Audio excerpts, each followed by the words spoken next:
नमस्कार, आप देख रहे हैं यूपी की तमाम बड़ी खबरें। मैं गुफरान खान। अलीगढ़ मुस्लिम यूनिवर्सिटी के अजमल खां तिब्बिया कॉलेज में एमडी पाठ्यक्रमों के एमडी छात्रों को वजीफे का भुगतान अभी तक नहीं किया गया है। इसी के चलते बाबे सैयद से लेकर रजिस्ट्रार ऑफिस तक प्रोटेस्ट मार्च निकाला गया। साथ ही लोगों के हाथों में बैनर भी दिखाई दे रहे हैं।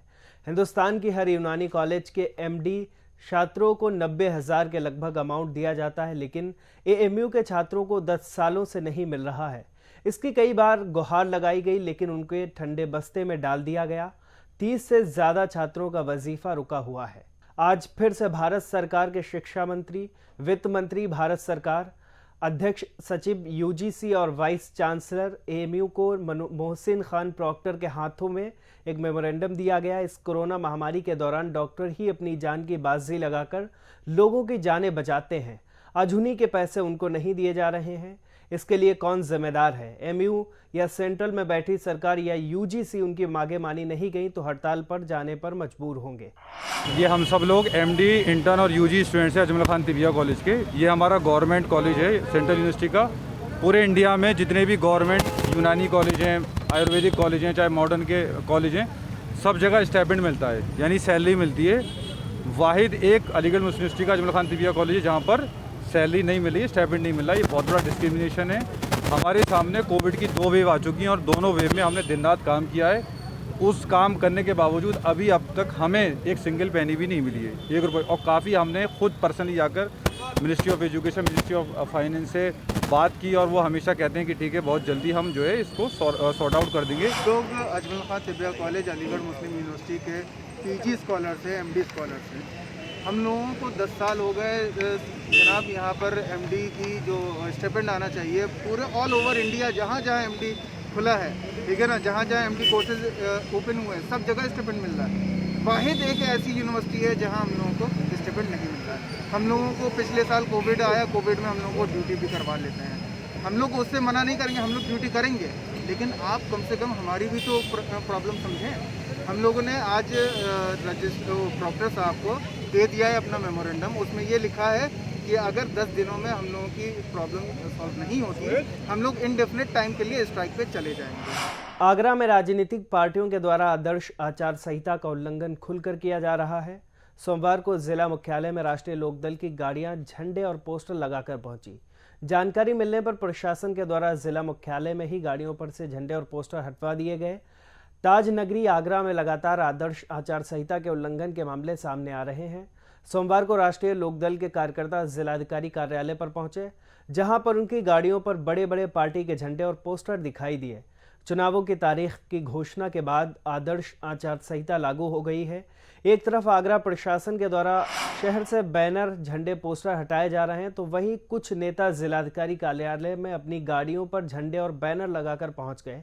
हालांकि इस बात की जानकारी जब प्रशासनिक अधिकारियों को हुई तो उन्होंने दौड़ लगा दी और गाड़ियों पर से झंडे व पोस्टर हटाने का काम शुरू कर दिया। खबर बलिया से है, जहां बीजेपी विधायक सुरेंद्र सिंह ने ओम प्रकाश राजभर को राजनीतिक लोमड़ी बताते हुए कहा, ओम प्रकाश राजभर किसी भी पार्टी के बुलाने पर चले जाते हैं। कहा कि जिसने गंगा जल में स्नान करने के बाद पोखरे में स्नान करने की ठान ली है, वो राजनीतिक रूप से परिपक्व नहीं कहा जा सकता। कहा कि ओम प्रकाश राजभर फिर से गंगा में स्नान कर लें, पोखरे में नहाने की जरूरत नहीं पड़ेगी। साथ ही सपा, बसपा, कांग्रेस पर भी जमकर निशाना साधा। कहा कि राजनीतिक पार्टियां नहीं, राजनीतिक बैंड पार्टी हैं। एक तरह से राजनीतिक लोमड़ी है। उसको राजनीतिक लोमड़ी आप लोग जानते हैं कि नहीं? जहाँ भी कोई कुछ दिखा देगा कि आपको 5 सीट दे देंगे तो वहीं चला जाएगा। फिर कोई कह देगा कि आपको चेयरमैन बना देंगे तो वहाँ चला जाएगा। जो बताइए, गंगाजल में स्नान करके जो गड्ढे में स्नान करने की बात मन में उठा लिया, फिर उसको बहुत राजनीतिक परिपक्व व्यक्ति नहीं कह सकता है। मैं तो ओम प्रकाश जी से कहूँगा कि भूले भटके आप चले गए हों, फिर आ जाइए गंगा जी में स्नान कर लीजिए, पोखरा में नहाने की जरूरत। खबर कन्नौज से है, जहां राजनी लूट करने वाला अंतर जनपदीय गिरोह पकड़ा गया। औरैया जिले के 4 शातिर गिरोह बनाकर कर रहे थे लूट। मुखबिर की सूचना पर इंद्रगढ़ थाना पुलिस ने गिरफ्तारी की। पकड़े गए बदमाशों के पास से बाइक, ज्वेलरी, मोबाइल सहित तमंचे व कारतूस बरामद किए गए हैं।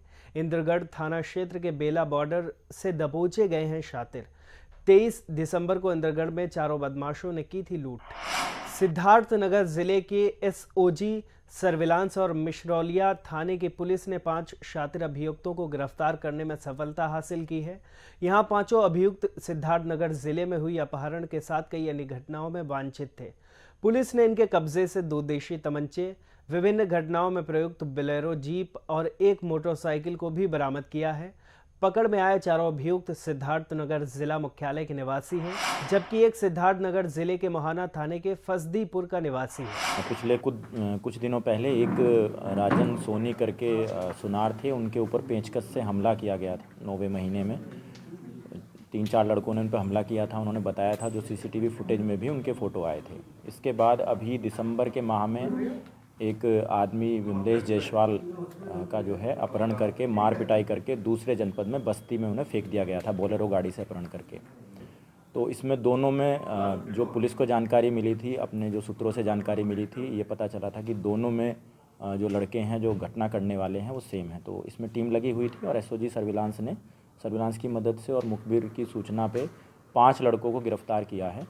और इनमें से एक जो अभी वांछित है वो थाने का हिस्ट्री शीटर भी है, बड़का नाम का, उसके पुराने आपराधिक रिकॉर्ड हैं। इन लोगों का भी खंगाला जा रहा है।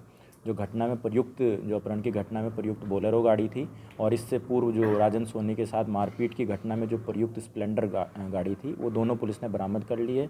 जिनके पास में हथियार था वो भी पुलिस ने बरामद कर लिया। उत्तर प्रदेश की योगी सरकार एक तरफ पशु तस्करों पर लगाम लगाने और गायों के संरक्षण की बात करती है, तो वहीं दूसरी तरफ ये दावे कहीं ना कहीं फेल होते नजर आ रहे हैं, क्योंकि पशु तस्करों के हौसले यहां बुलंद हैं। ताज़ा मामला सीएम योगी के शहर गोरखपुर का है, जहां पशु तस्करों ने सुबह के वक्त एक डेयरी से 3 गायों को पिकअप में लादकर फरार हो गए। हालांकि डेयरी के मालिक ने तुरंत पुलिस के 100 नंबर पर गाय चोरी की सूचना दी और पशु तस्करों के पीछा कर उन्हें पकड़ने की फरियाद की। डेयरी में से खोल के ले चले गए और 100 नंबर हमने सूचना दिया तो आए बताए कि क्या बात है। हमने कहा हमारी गाय गायब हो गई। तो कह रहे हैं कब गायब हुई? हम कहा ठीक है अभी गायब हुई है। तो कह रहे हैं ठीक है, उसको चले गए। फिर 100 नंबर गाड़ी हमने सूचना दिया, गाड़ी पे मैजिक पे गाय लग के जा रही थी। तो 5 बजे करीब में तो हमने कहा कि साहब देखिए और गाय जा रही है, इसको पकड़िए। तो ये वो लोग पकड़ने के लिए मंजूर नहीं, कह रहे हैं कि हम कैसे पकड़े यार, ईंट पत्थर लेकर के चलाते हैं, मारते हैं, हम लोग नहीं पकड़ पाएंगे। फिर वो लोग चले गए फतेहपुर की तरफ और गाड़ी स्पोर्ट कॉलेज की तरफ चली गई। तो हमने कहा कि हम बाइक से लेके गए, दौड़ाने लगे बाइक से। बाइक वाले कहाँ पा पाएंगे, वो आगे गए स्पोर्ट कॉलेज की तरफ से, कहीं मुड़ गए लोग, मिलवे नहीं किए। फिर लेकिन दूसरी तरफ पुलिस कहती है कि हम पशु तस्करों का पीछा नहीं कर सकते, क्योंकि तस्कर जेब में ईंट पत्थर लादे रहते हैं और पीछा करने वालों पर ईंट पत्थर चलाते हैं। आरएनआई के इस वीडियो में आज के लिए बस इतना ही। ऐसे ही तमाम जानकारी के लिए बने रहिए आरएनआई न्यूज़ के साथ।